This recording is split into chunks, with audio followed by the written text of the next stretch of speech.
cái này thẳng nữa, đúng không? Rồi.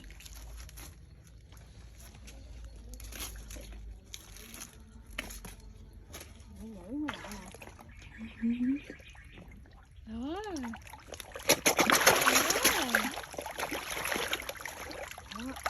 Nó tiếng bự vô, tiếng bự đó. Đó. Đứt hay ra. Đó, tiếng bự nè. Rồi xong. Để bầu rồi.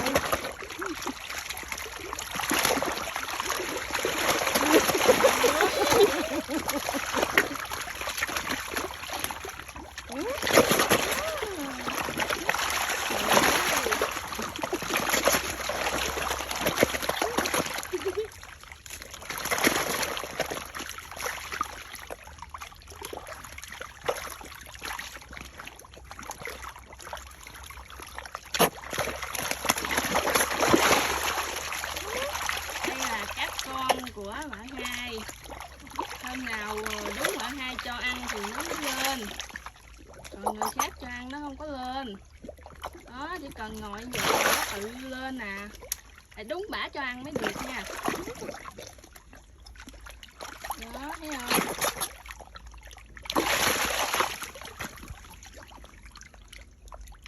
Nó bự lắm. Ở đâu tự nhiên có nguyên một đàn cá trê nè. Nó bơi lại đây cái tự nhiên nó ở đây, sống ở đây luôn à. Cái hôm nào cũng cho ăn thanh long vậy đó.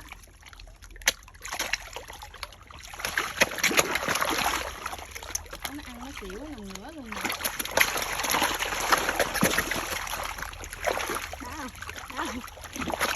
Đó,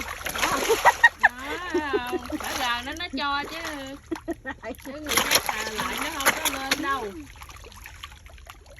Bả đó nó biết bả mẹ nó hay sao á.